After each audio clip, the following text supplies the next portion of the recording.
Good morning and Assalamu alaikum. Today we are going to start here Science and Technology Part 1, in which the first chapter is Gravitation. Student, we are learning about the gravitation and gravitational force.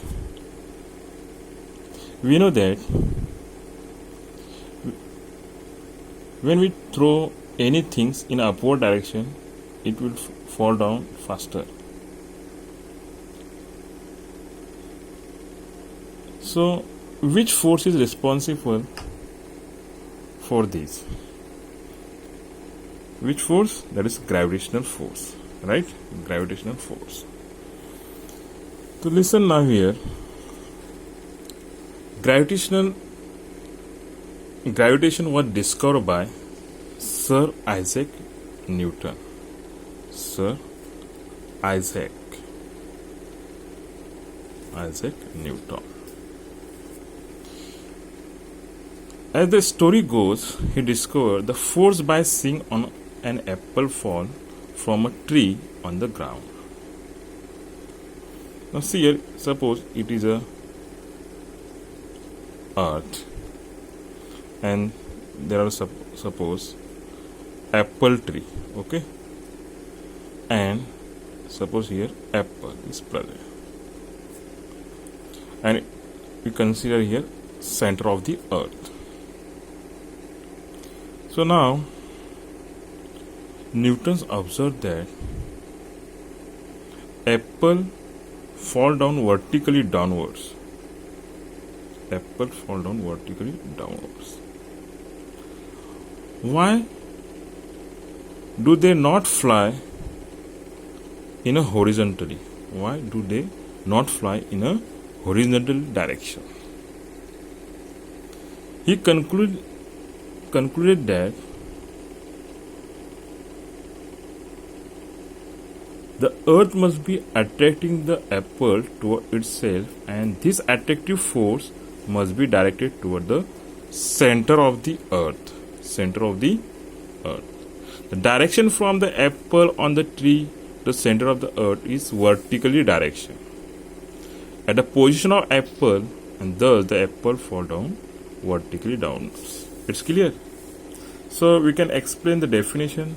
We can define of the gravitational force. The force which is responsible for.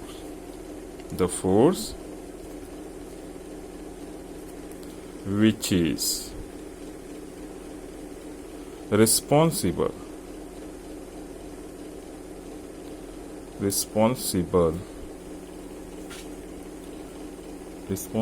for attracting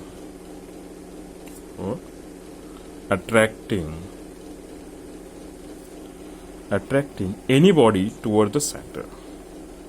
Any body towards the center. For example, question that define gravitational force. So we can say that the force which is responsible for attraction any body toward the center are called gravitational force. It's clear. Newton further described that not only Earth but each particles in the universe attracts every other particles. In the universe attract every other particles, right? If the earth attracts the apple, then the apple also attracts earth. But mass of the apple is very negligible as compared to earth. Mass of the earth.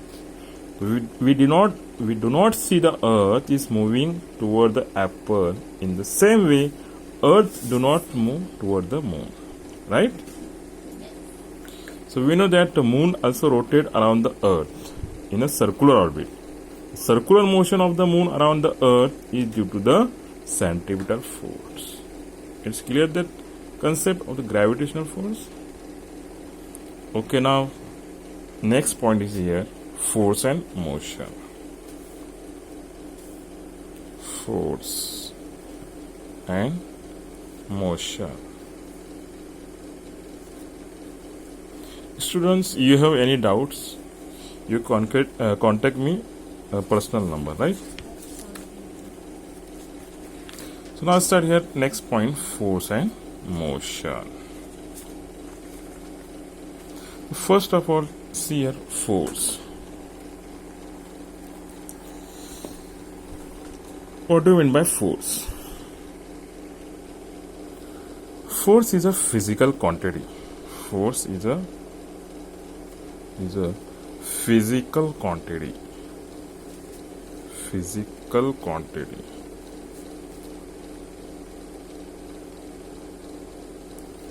That changes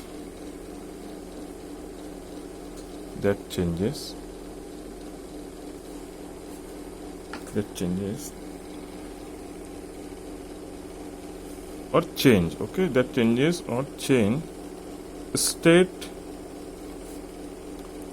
of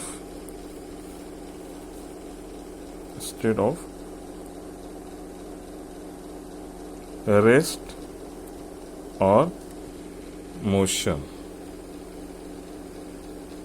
of the body.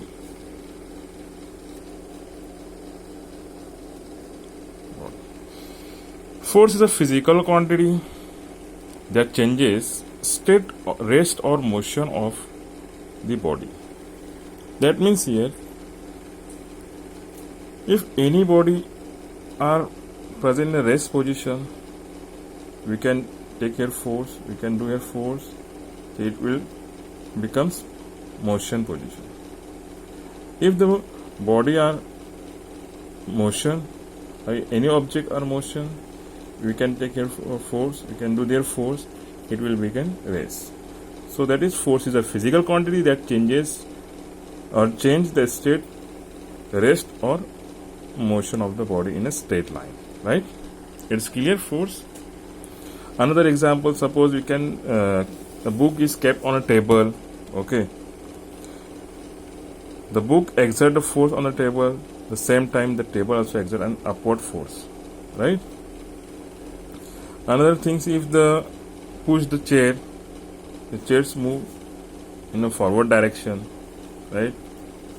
If the any object is motion, you take their force, it will be rest here.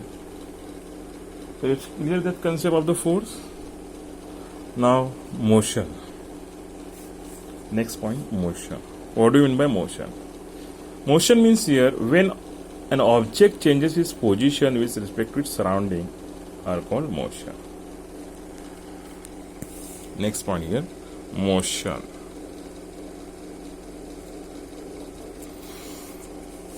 It is the basic point of the motion.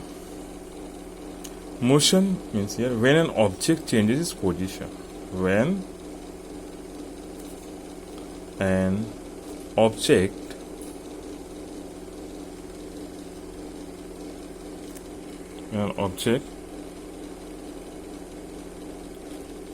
changes its position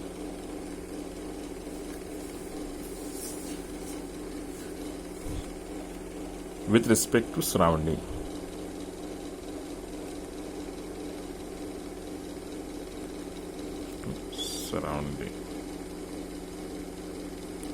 It's okay, are called motion. When an object changes its position with respect to its surroundings are called motion. So we can take any example here. Motion. Yes.